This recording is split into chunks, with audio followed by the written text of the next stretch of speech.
Mesdames, Messieurs, bonjour et bienvenue sur Tchad Dogo News TV et vous suivez Tchad Apostrophe, présenté par votre principal apostropheur Oumar Abba Dogo qui vous demande de bien vouloir vous abonner pour ne pas rater le prochain numéro.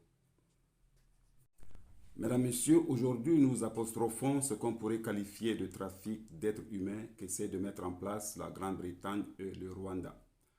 Paul Kagame et Rishi Sunak, Premier ministre britannique, prépareraient-ils leur reconversion?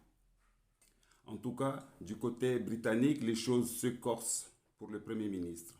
Suivez plutôt l'élément suivant diffusé dans la matinale de France Info le 13 février 2024. C'est une commission parlementaire. Oui, ce projet il vise à expulser au Rwanda des migrants arrivés illégalement dans le pays. Le Premier ministre Rishi Sunak y croit dur comme fer et fera tout pour faire passer le texte. Julien Gall. C'est un projet de loi étrillé par les parlementaires britanniques.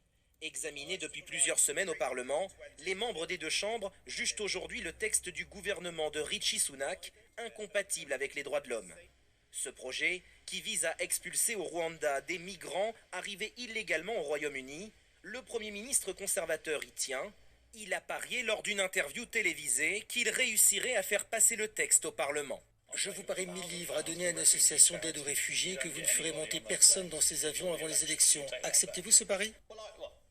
Je vais faire monter les gens dans l'avion. Bien sûr que je veux faire monter les gens dans l'avion. Je vais faire monter les gens dans l'avion.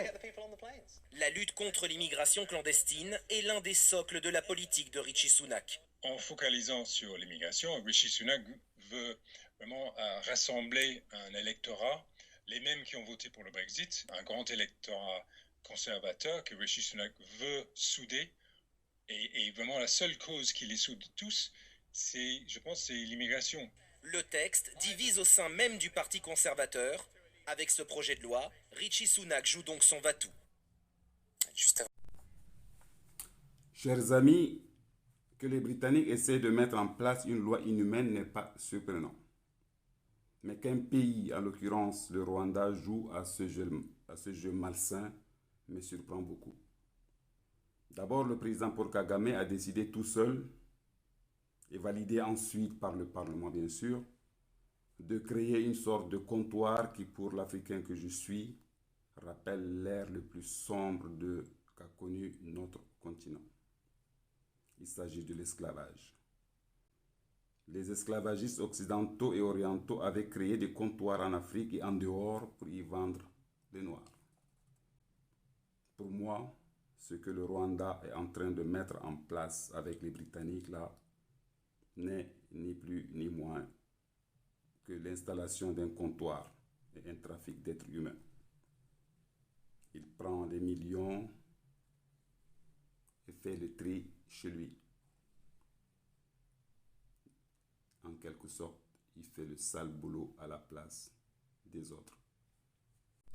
Mesdames, Messieurs, c'est avec l'espoir que le Parlement britannique bloque cette loi inhumaine que prend fin ce numéro de Tchad Apostrophe.